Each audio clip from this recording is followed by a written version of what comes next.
Vamos el día de hoy a la palabra de nuestro Señor.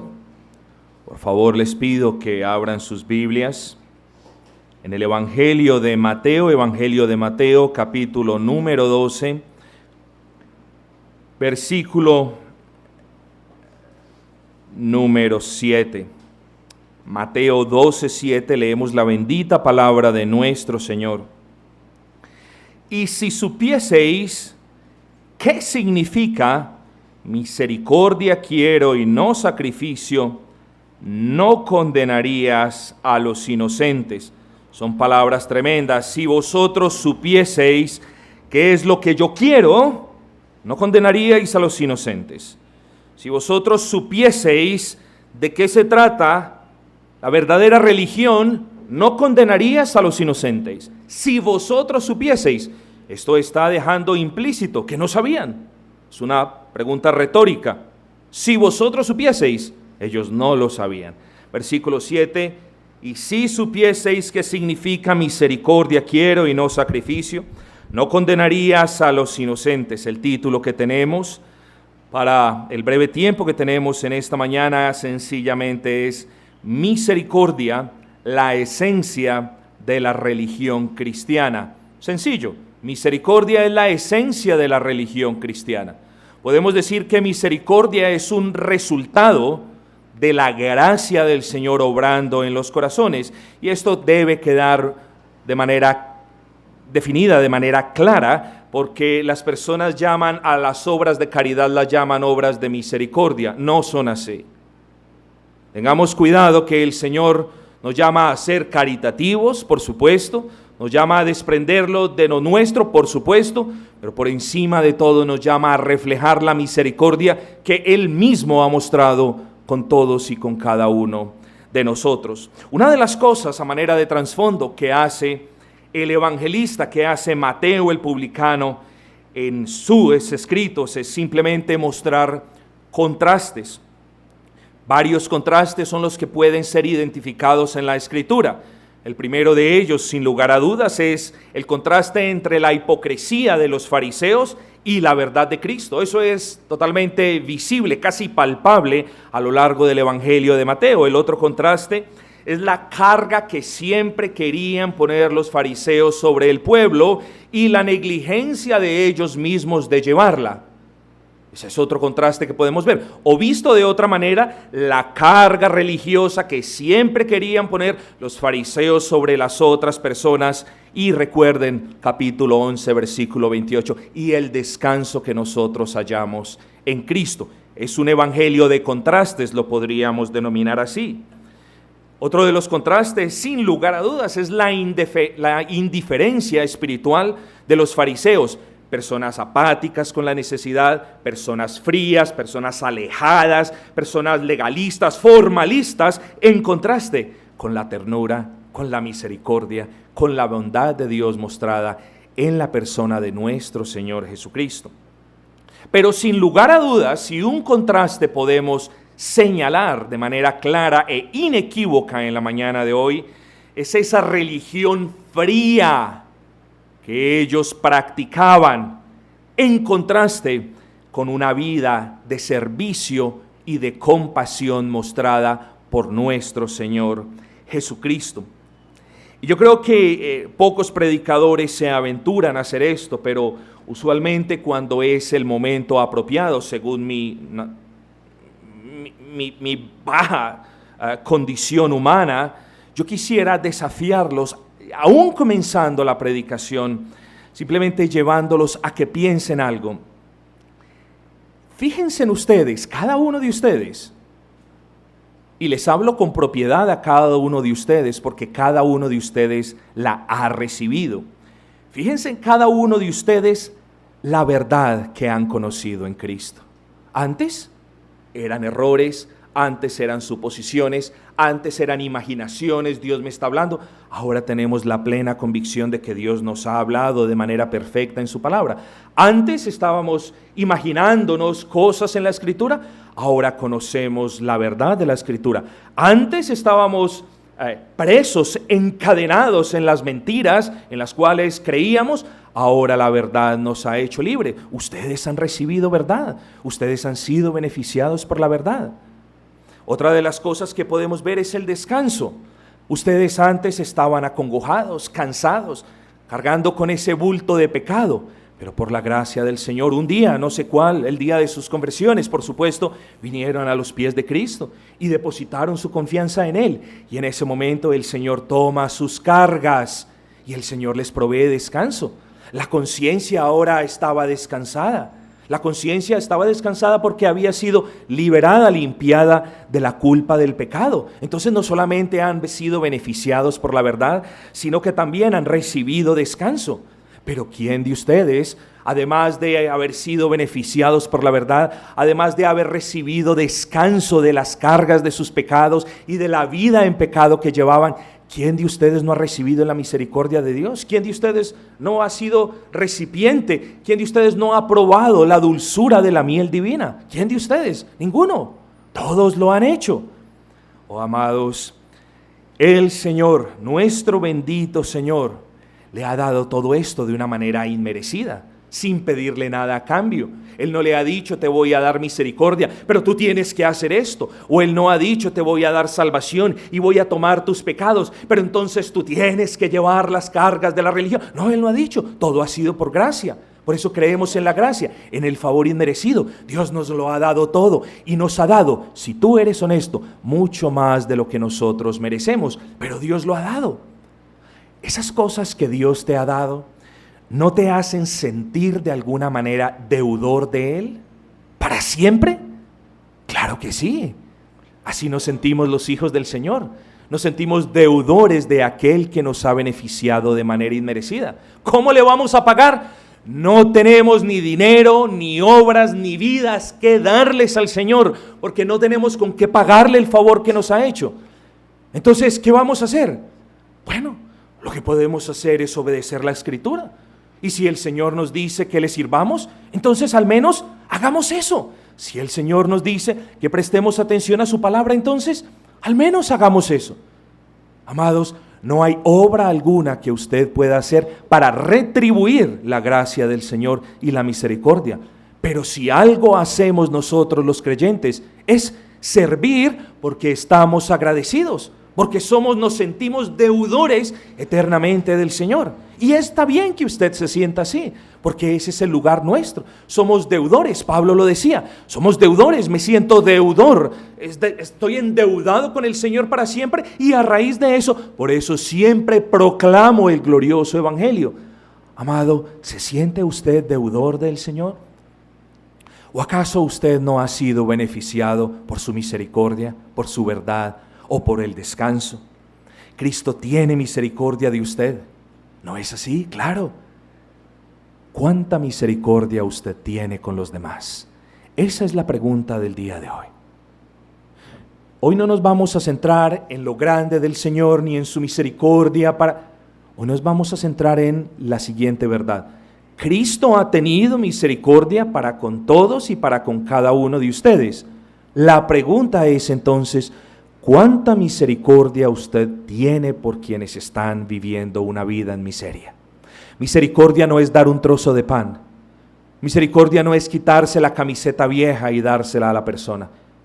Eso es caridad. Misericordia es algo mucho más profundo, mucho más serio y déjeme decirlo, mucho más bíblico y serio que la idea que nosotros tenemos de dar un trozo de pan viejo a alguien que tiene hambre. Tú has recibido, repito antes de continuar, misericordia. La pregunta que yo te hago es, ¿cuán misericordioso eres tú para quienes necesitan misericordia allí afuera? En el antiguo orden, habían 6 días en los cuales las personas trabajaban y el último día descansaban. En el orden cristiano es al contrario. El orden cristiano empieza con el día de descanso, que es el primer día de la semana, que es el domingo, para entonces nosotros poder laborar bien de lunes a sábado. Esto quizás para muchos digan, pero esto no me importa. Sí, sí le debe importar, hermanos. Sí le debe importar y le debe importar mucho, porque no estamos hablando de una mera costumbre humana. Déjeme recordarle que el día del Señor no es una mera costumbre humana. Déjeme recordarle a usted que el día del Señor es el cuarto mandamiento.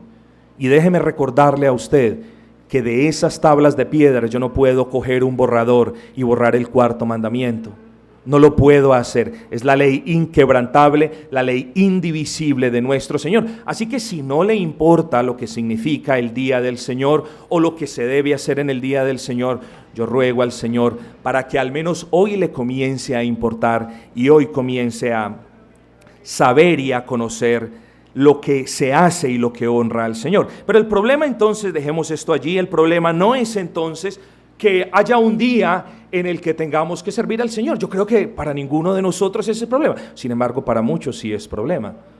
Dedican 6 días a la semana para trabajar y el séptimo día ni siquiera lo dedican al Señor. Es una carga servir al Señor. ¿Cómo va a ser una carga servir al Señor si el Señor también nos sirvió? ¿Acaso el Señor pide que vendas todo? ¿Acaso el Señor pide que andes de rodillas pagando penitencias? El Señor no te pide nada. El Señor solamente te está dando ejemplo y de manera clara te está diciendo: toma la cruz y sígueme. Tú dices que yo soy el Señor, entonces imita mi ejemplo. Es un punto tremendo para que lo consideremos. Entonces el problema no era el sabbat, el problema no era lo que Dios había prohibido, sino lo que los fariseos habían añadido, no de la Escritura, sino de sus costumbres y de sus invenciones y de sus tradiciones humanas. Ese era el problema. El problema no era que hubiese un día en el cual yo no pudiese segar, o en el cual yo no pudiese labrar, o en el cual yo no pudiese, en el antiguo orden, prender fuego. Ese no era el problema. El problema es que los fariseos habían escrito en su Talmud. El Talmud, para que ustedes lo entiendan, es como un libro, como un compendio de opiniones rabínicas, es como un comentario a la Torá que las personas tenían también como sagrado. Nosotros decimos no hay nada sagrado sino las benditas Escrituras. Pero en el Talmud entonces, los rabinos habían dividido o habían creado 39 clases de prohibiciones, de acciones, de obras que no se podían hacer. Y como si esto no fuese poco, entonces también la tradición judía había añadido más y más prohibiciones a esas 39 prohibiciones iniciales, de tal manera que el propósito del sabbat se perdió a lo último. El gozo de tener un día del Señor se perdió a lo último, porque las personas estaban más preocupadas en qué debo hacer, qué no debo hacer, qué debo mover, qué no debo mover, en vez de servir al Señor. Y ahí es cuando el servicio de los creyentes o de los creyentes del remanente de aquel entonces, porque no todo Israel era el pueblo del Señor, nosotros no podemos decir eso, ahí es cuando nosotros decimos se convirtió en una carga. ¿Quiénes ayudaron a que esto se convirtiese en una carga? Bueno, los fariseos con sus tradiciones. De hecho, el problema era que los fariseos, perdónenme la introducción tan larga, de hecho el problema era que los fariseos manipulaban los mandamientos y la ley moral del Señor a su propio antojo. Por ejemplo, el quinto mandamiento que me decía, honrad a padre y madre, ellos a este quinto mandamiento le quitaban importancia para su propio beneficio. ¿Por qué? Bueno, recuerden el consejo de los fariseos. Si vuestro padre o vuestra madre está en necesidad económica, decidles a ellos, es corbán con todo lo que te puedo ayudar. Es decir, la ofrenda que ya tengo destinada para el templo, con eso Dios de alguna manera te bendecirá. No puedo tocarla, no puedo darla. No, dice el Señor, misericordia quiero y no sacrificio. Entonces, al quinto mandamiento le restaban importancia. ¿Y qué hicieron con el cuarto? ¿Qué hicieron con el sabbat cristiano? A este lo amontonaron de costumbres y de cargas para perdición de otros. Y ese es el punto que yo quiero que vean. A su propia conveniencia restaron importancia a un mandamiento, y a su propia conveniencia y para tropiezo de los demás aumentaron la carga sobre otros mandamientos. Amados hermanos, ese fue el problema de aquel entonces. Entonces, tenemos ya los contrastes entre los fariseos, la carga que ponían los fariseos, el empeño que tenían los fariseos en cargar al pueblo y la hipocresía de ellos, porque ni siquiera ellos llevaban o estaban llevando esa carga. Con todo esto y con el trasfondo pequeño que hicimos del sabbat cristiano o del sabbat, entonces ahora sí movámonos a explorar este texto de manera estrictamente expositiva y consecutiva. Versículo 1, en aquel tiempo iba Jesús por los sembrados en un día de reposo, en un sábado, en el sabbat, y sus discípulos tuvieron hambre y comenzaron a arrancar espigas y a comer. Viéndolo los fariseos, versículo 2, le dijeron: he aquí tus discípulos hacen lo que no es lícito hacer en el día de reposo. Bueno, aquí hay dos cosas tremendas que observar. Estaban en el día de reposo, sí estaban en el día de reposo, pero estaban sirviendo a Cristo. La hospitalidad, es decir, visitar a familiares, visitar a amigos en aquel entonces no era prohibido en aquel día, y ellos estaban sirviendo de manera segura, dicen todos los comentaristas. Ellos estaban sirviendo, ellos no eran personas perezosas, ellos estaban proclamando el evangelio, si bien no de manera pública en esa ocasión, de seguro ellos no perdían jamás su tiempo. Ellos iban a una casa a comunicar, a proclamar las buenas nuevas, y en el servicio, porque en el día del Señor nos cansamos, en el día del Señor todos tenemos hambre, y en el servicio, sirviendo a Cristo, tuvieron hambre. Entonces tuvieron hambre y cogieron un manojo de semillas, por así decirlo, y los comenzaron a raspar, y luego se los comieron. Yo quiero que noten algo, porque el versículo 2 nos muestra cuán equivocados estaban los fariseos. Viéndolo los fariseos le dijeron: he aquí tus discípulos hacen lo que no es lícito. Un momentico, claro que sí era lícito. Lo que no era lícito era cegar con la hoz. Eso no era lícito. Pero arrancar cuando se tuviese hambre sí que era lícito. Y de eso la palabra nos lo deja en claro en Números y en Deuteronomios. Así que sí era lícito, y frotar las espigas también era lícito, y comer en el día del Señor también era lícito. Versículo número 3, pero él les dijo: ¿no habéis leído lo que hizo David cuando él y los que con él estaban tuvieron hambre? Cómo entró en la casa de Dios y comió los panes de la proposición, que no les era lícito comer, ni a él ni a los que estaban con él, sino solamente a los sacerdotes. Esta fue una pregunta retórica. Vosotros no sabéis. Vosotros sois los maestros de Israel, pero no saben lo que dice la Escritura. O lo sabéis, pero aplicáis diferentes métodos para diferentes personas, hipócritas, porque vosotros tuvisteis que haber leído lo que hizo David. ¿Qué hizo David? Bueno, David estaba siendo perseguido por Saúl, lo más probable de todo en un sabbat, sin lugar a dudas. Y ya les voy a decir por qué. David estaba siendo perseguido por Saúl. Jonatán lo alentó a que huyera. David huía entonces, llegó a este pueblo, por así decirlo, y con hambre, con quienes le seguían, le pidió al sacerdote: por favor, danos algo de comer. Estaba no solamente David y los suyos cansados, sino que tenían hambre, y el sacerdote les dice: no hay nada, aquí no hay nada que darles, sino los panes de la proposición. ¿Cuáles eran los panes de la proposición? Eran unos panes que se hacían en aquel entonces, eran unas torticas que se hacían en aquel entonces, se colocaban sobre la mesa de acacia que estaba forrada en oro, y esta mesa de acacia estaba junto con el candelabro y junto con el altar de los inciensos en el lugar santo, no en el lugar santísimo, porque allí solamente estaba el arca, en el lugar santo.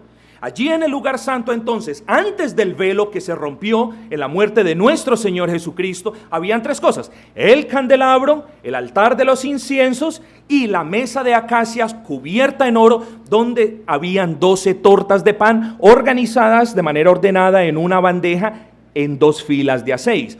Estas tortas siempre estaban en la presencia del Señor. El Señor había demandado que estos 12 panes siempre estuviesen allí para recordarle a los hijos de Israel que Él era un Dios misericordioso y que no les iba a faltar no solamente con el pan para el alimento corporal, sino que no les iba a faltar con el pan de vida. Los panes de la proposición en el original hebreo eran los panes que siempre estaban en la presencia del Señor. Entonces eran panes que no le eran permitidos cogerlos a nadie. Lo curioso de estos panes, o lo curioso de estas tortas de panes, era que se dejaban allí en la mesa por una semana, de sabbat a sabbat. Y al terminar el sabbat, lo que se hacía con esos panes era lo siguiente: los sacerdotes tomaban los panes viejos y habiendo previamente cocido panes frescos y nuevos, entonces los cambiaban. Es decir, delante de la presencia del Señor dejaban los 12 panes nuevos y los panes viejos ellos lo tomaban porque solo a ellos les era lícito tomarlo. Entonces David llega cansado, llega agobiado, sus hombres llegan sedientos y piden comida. Un día sábado, necesitaban misericordia, estaban necesitados, y el sacerdote Ahimelech les da una respuesta. Amados, aquí encontramos un ejemplo de misericordia. Aquí encontramos en Ahimelech misericordia porque entendió que David estaba necesitado. Él renunció a su privilegio como sacerdote de tomar el pan para dárselo a alguien necesitado. Ay, usted me dirá, sí, pastor, entonces yo cuando llegue a casa en esta tarde también no voy a almorzar, no voy a comer y se lo voy a dar a un mendigo. Ese no es el punto. El punto es, amados hermanos, tenemos que diferenciar bien entre un acto de caridad y un acto de misericordia. Y eso lo vamos a ver. Me reservo esta definición y esta diferencia para más adelante. Pero este hombre Ahimelech, este sacerdote, mostró misericordia para quien estaba necesitado. Este sacerdote sirvió al Señor. ¿Cómo? Bueno, rehusó a comer el pan que podía comer para aliviar la miseria de David. Pero fíjense ustedes, esto pasó allí con David y quienes le seguían, y casi 1000 años más tarde, entre 990 y 1010 años más tarde, encontramos al rey de David y a sus seguidores también con hambre. ¡Qué hermoso! Pero a ellos sí los fariseos les cayeron y les dijeron, eso no les es lícito comerlos. ¿Ven el contraste? Ahimelech tuvo misericordia, mostró misericordia para con el necesitado. Sí era un día de reposo, sí los panes solamente podían ser comidos por ellos, pero mostró misericordia. Y eso es lo que quiere el Señor. No una religión fría, no una religión profesante, una religión calurosa, movida a misericordia por quienes están allí afuera clamando misericordia. 1000 años más tarde vemos a Cristo y vemos a los fariseos, a estos fariseos quienes no sabían qué era misericordia y quienes no servían a Cristo como debía ser. Oh no, sí, los fariseos lo hacían el sábado. Oh, por supuesto que sí. No, amados, porque los fariseos no se habían percatado de que lo que Dios quiere es misericordia antes que el sacrificio. Sí, los sacrificios había que traerlos, era parte de la ley ceremonial, pero los sacrificios había que traerlos siempre rogando misericordia y siempre siendo misericordiosos con los demás. ¿Por qué los fariseos no servían al Señor en el Sabbat como debía ser? Sencillo, porque llevaban una religión de privilegios para ellos, mientras miraban campantes y tranquilos la miseria del mundo a su alrededor. Yo me pregunto si usted en el día del Señor lleva una religión así. Yo me pregunto si usted en el día del Señor viene, participa, se goza, gloria al Señor, todo eso está bien. Pero yo me pregunto si usted en el día del Señor va a casa, descansa, come viandas y duerme, mientras este barrio y mientras el suyo se están perdiendo. No, pastor, usted está siendo muy exagerado. No estoy siendo exagerado. Le estoy aplicando una verdad básica. Ah, pastor, es que usted quiere que yo haga lo que usted hace. Oh, no, por supuesto que no. Si a usted no le nace, usted no lo puede hacer. Lo que yo le estoy diciendo es, ¿qué tanto de misericordia tiene usted para con los perdidos? No, yo tengo mucha, pastor. ¿Mucha? Y hay un barrio aquí que se está muriendo. Y hay un barrio donde usted vive que se está perdiendo, y eso se llama tener misericordia. No seamos como los fariseos, queridos hermanos. No seamos como los fariseos que viven una religión de comodidad, que viven una religión de convenio, de provecho propio, mientras nuestras familias y nuestros vecinos están muriendo y se están perdiendo. Eso se llama tener una religión fría, fariseica. Cuando nosotros en la mente decimos, soy misericordioso y debo tener misericordia, pero cuando nuestros corazones no son llevados a tenerla de manera práctica. Hay una gran diferencia, mis amados hermanos. Y estas cosas son dignas de atención. Pregúntese usted, ¿cómo podrían los fariseos usar sus bocas para llamarse hijos del Dios misericordiosos, mientras sus corazones no mostraban misericordia? ¿Pueden ver la hipocresía? ¿Pueden ver la hipocresía que tanto el Señor les señaló? ¿La pueden ver? ¿Cómo ellos podían llamarse hijos del Dios misericordioso cuando su corazón era frío y duro y no tenían misericordia para los demás? ¿Cómo lo podían hacer? Sencillo, por la hipocresía de sus corazones. Porque el Señor, y más abajo, quizás la otra semana lo veamos, hipócritas les dice, no les digo a ustedes, les decía el Señor a los fariseos, hipócritas, ¿cómo podéis hablar lo bueno siendo malos? Quiera el Señor que ninguno de nosotros sea así. Pero si es que alguno de nosotros está siendo así, debemos venir prontos a pedir perdón. Y debemos venir prontos a pedir al Señor que ponga en nosotros la gracia. Porque no hay cosa que aborrezca más el Señor que la hipocresía. Sí, Señor, yo te amo y tengo misericordia por los perdidos. Oh, pero nunca hago nada por los perdidos. ¿Por qué? Porque es más fácil el sacrificio que la misericordia.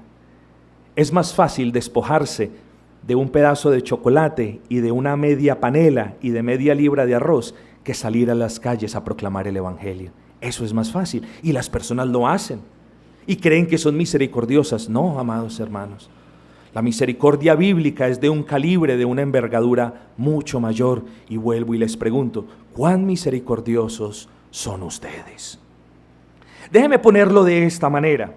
¿A quién se parece usted más? Se lo pongo de esta manera un poco más ilustrativa. ¿A quién se parece usted más? ¿A Abimelec, que sirvió a Dios y mostró misericordia para los necesitados? ¿O a los fariseos, que creían que servían a Dios, pero que jamás mostraban misericordia? Es una buena manera de nosotros identificarnos con alguno. ¿Nos parecemos a Abimelec, que en el día del Señor sirvió al Señor, que en el día del Señor tuvo misericordia con el necesitado?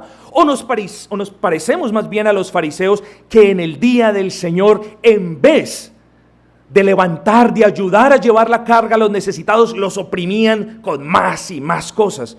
¿A quién de los dos nos parecemos? Ay, amado hermano, es un buen momento para que tú te preguntes lo siguiente: ¿su religión es teórica, es externa y fría, o es una religión práctica, misericordiosa y compasiva? Es un buen momento, es un buen día para que nos preguntemos eso, mis amados hermanos. Es un buen momento. Continuemos con nuestra meditación. Versículo 5. ¿O no habéis leído? Vuelve otra pregunta retórica. ¿Cómo en el día de reposo los sacerdotes en el templo profanan el día de reposo? Esto es muy importante. No era que los sacerdotes profanasen el día de reposo como tal. Lo que el Señor se está refiriendo es que los sacerdotes ejecutaban ciertas acciones, como tomar el sacrificio, como matar el sacrificio, como desmembrar el sacrificio, como sacar las tripas del sacrificio, como amontonar la leña y como prender fuego. Todas esas cosas que eran prohibidas a quienes no fueran sacerdotes.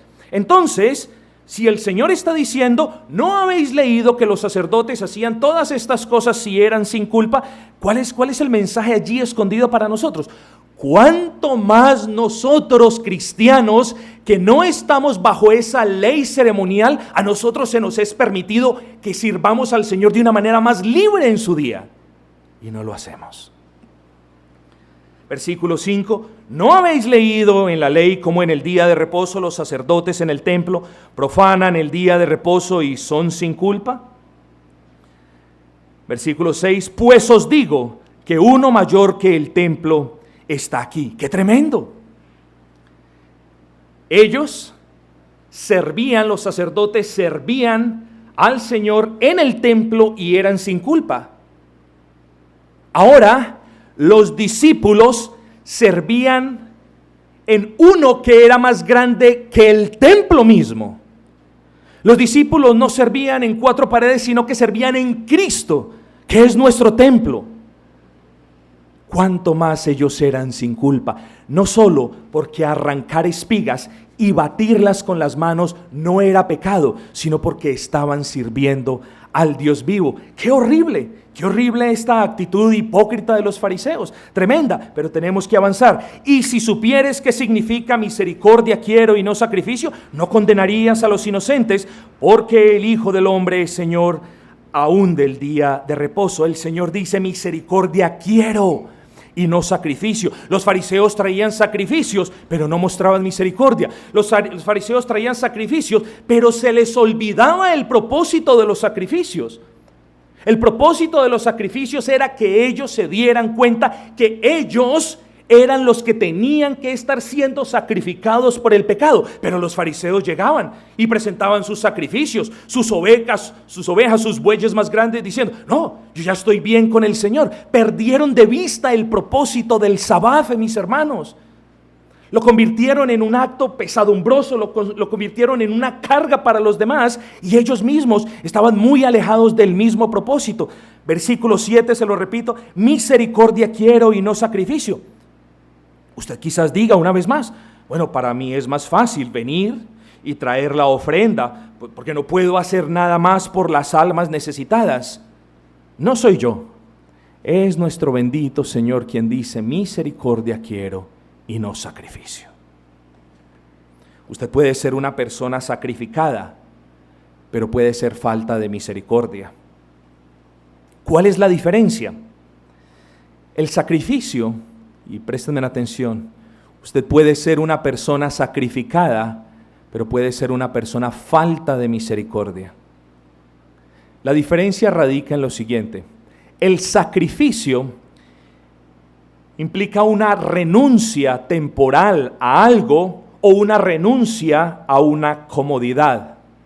La misericordia, entiéndanme bien, implica la renuncia a usted mismo para el servicio de Cristo. Esa es la gran diferencia. Repito, muchas personas pueden ser sacrificadas, pero no pueden ser misericordiosas.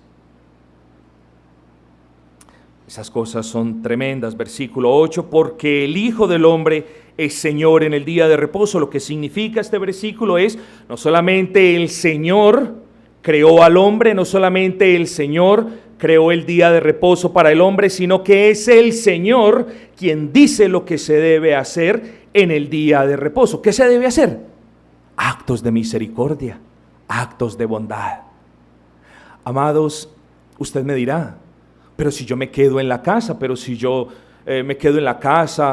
orando, eso está bien. Si usted es una persona mayor y le es difícil venir y todo lo demás, eso está bien. Dios conoce. Nosotros aquí no somos una secta. No, todos tienen que venir. Usted tiene que venir porque primero está la iglesia que el trabajo. Bueno, vaya y deje el trabajo a ver quién le va a dar de comer. Yo no puedo hacerlo, ni la iglesia tampoco. Lo que yo les estoy diciendo, mis amados hermanos, es que nosotros, los hijos del Señor, somos personas misericordiosas. Somos personas que a los pobres siempre los vamos a tener entre nosotros. Somos personas que siempre debemos hacer actos caritativos con quienes están en una posición desventajada. Somos personas que nos debemos sacrificar y debemos quitarnos el pan de la boca un día para que otra persona no muera. Eso lo debemos hacer. Eso es arte y parte de nosotros como creyentes. Pero más que personas caritativas, debemos ser personas misericordiosas. De gracia recibimos. ¿Cómo no vamos a dar de gracia, mis amados hermanos? El Señor nos sirvió en la cruz. El siervo, el Dios, se hizo siervo para servirte. ¿Cómo tú no le vas a servir a Él? No, los tiempos han cambiado, pastor. Es la típica respuesta posmodernista. No, los tiempos no han cambiado. Los tiempos en la Biblia siguen iguales, hermanos. Y muy por encima de ser nosotros paisas o costeños o lo demás, nosotros somos creyentes. Nosotros tenemos otro nivel, a nosotros nos juzga otro conjunto de reglas. Así que, mis amados hermanos, les ruego para que pidamos del Señor la gracia y avancemos en esa línea de pensamiento tradicional, porque creemos que dar un bocado a alguien, eso es un acto misericordioso que Dios lo va a premiar en los cielos. No, lo que el Señor demanda de sus hijos es misericordia y no sacrificio. No se nos olvide, queridos hermanos. Tremendo, se nos acaba el tiempo. Versículo 9. Pasando de allí vino a la sinagoga de ellos, y aquí había allí uno que tenía seca una mano. Y ellos, estos perversos, preguntaron a Jesús para poder acusarle: ¿es lícito sanar en el día de reposo? Es como si tú les dijeses: hello, ya le respondí. ¿Cómo le respondió? Misericordia quiero y no sacrificio. Ya se los había dicho. Y estas personas vuelven y le preguntan: ¿es lícito hacer lo bueno? ¿Es lícito tener misericordia? ¿Es lícito? ¿Es lícito? Ya se los dije. Claro que sí. Porque el día del Señor se hizo para que descansásemos nuestros cuerpos y nuestras almas. ¿Cómo? ¿Durmiendo? No. ¿Sabía usted que en el sueño ni en la abundancia de alimentos está el descanso para el alma? El descanso para el alma está en el servicio al Señor. El descanso para el alma está en la oración. El descanso para el alma está en aplicar nuestras mentes a la Escritura. Allí está el descanso para nuestras almas. El descanso no es tirado en el colchón viendo televisión. Ese no es el descanso para el alma. Amados hermanos, ya el Señor les había dicho: misericordia quiero y no sacrificio. Y continúa entonces, Él les dijo: ¿qué hombre? Miren la pregunta: ¿qué hombre que tenga una oveja, y si ésta cayere en un hoyo en el día de reposo, no le eche mano y la levante? Todos, dice el Señor, todos ustedes hipócritas, están más ocupados y más preocupados en su propio bienestar y en lo que ustedes tienen, y no en lo de los demás. Si ustedes tuviesen una oveja, y si en el Sabbat que ustedes tanto aman, si en el Sabbat que ustedes tanto guardan, esa oveja se cayese, ustedes romperían el Sabbat por resguardar lo que es suyo. Y les dice el Señor: ¿cuánto más no vale el alma de un hombre que una oveja? ¿Cuánto más no vale el alma de un hombre que una oveja? Y después de esto, cristiano, ¿continuarás con tu corazón frío e indiferente? Después de esto, cristiano, ¿continuarás indiferente con las almas que se pierden? Después de esto, cristiano, ¿tendrás el coraje para mirar al Señor y decirle: soy hijo de un Dios misericordioso, pero no muestro misericordia con los perdidos? ¿Tendrás el coraje de decir eso en tu oración? Continuemos, movámonos hacia el final. Entonces dijo a aquel hombre, esto es lo más maravilloso: extiende tu mano. Y él la extendió y le fue restaurada, sana como la otra. Respóndanme ustedes, ¿qué obra hizo el Señor? Ninguna. Simplemente emitió unas palabras: extiende tu mano. Eso fue lo único que hizo. No hizo, no sobó, no arregló, no tocó, no hizo pantano, por así decirlo, con la tierra y sus... No hizo nada, simplemente dijo: extiende tu mano. No dijo nada más. Pero era tanto el odio de estos religiosos fríos e hipócritas que se llenaron de ira y buscaron destruirle. Y esa es la razón por la cual el Señor se aparta de allí. No porque les tuviese miedo, sino por la sencilla razón de que su tiempo aún no había llegado. Y esto es lo que nos dicen los versículos subsiguientes. Saliendo o sabiendo esto, sabiendo que lo iban a destruir, sabiendo de que lo iban a matar, siempre lo supo, se apartó de allí y le siguió mucha gente y sanaba a todos. Y les encargaba rigurosamente que no le descubriesen, para que se cumpliese lo dicho por el profeta Isaías cuando dijo: he aquí mi siervo. Amados, he aquí mi siervo, Dios, el Dios que creó los cielos y la tierra, el Dios omnipotente y eterno, que por su palabra sostiene este mundo. Dios se hizo siervo. ¿Quién eres tú para no ser siervo del Dios vivo? ¿Quién es usted, cristiano, para no ser siervo del Dios vivo? Porque el Dios al cual tú adoras tomó la forma de hombre y se hizo siervo y obedeció en todo hasta la muerte, y nos dice la Escritura, y muerte de cruz. En la cruz el Señor te sirvió. En la cruz el Señor te hizo el favor más grande que tú has recibido. ¿Quién eres tú para tú no imitar a aquel que siendo Dios se hizo siervo? El siervo amado, el Dios de misericordia, ahora tomaba la forma del siervo misericordioso. ¿Acaso eso no lo recuerda a usted? El deber que tiene de servir a Dios. Siervo, mi siervo. ¿Puede decir el Señor de ti: ese es mi siervo o esa es mi sierva en quien yo tengo complacencia? O el Señor dice: ese es a quien yo salvé, ese es a quien yo redimí, que no me sirve en nada. Ese será el caso. Yo no lo sé, no puedo hacer esa inferencia, ni puedo señalar, ni puedo culpar a nadie. Solamente les invito a que miren al Dios al cual ustedes aman. Solamente, no a mí, solamente les pido que miren con los ojos de la fe a aquel que siendo Dios se hizo siervo y le imiten. Porque si ustedes dicen ser hijos del Dios vivo, no hay ninguno de ustedes que sea Señor. Son siervos. Amados, son versículos maravillosos. He aquí mi siervo a quien he escogido, mi amado en quien se agrada mi alma, se agrada el Señor en tu vida. Pondré mi espíritu sobre él y a los gentiles anunciará su juicio.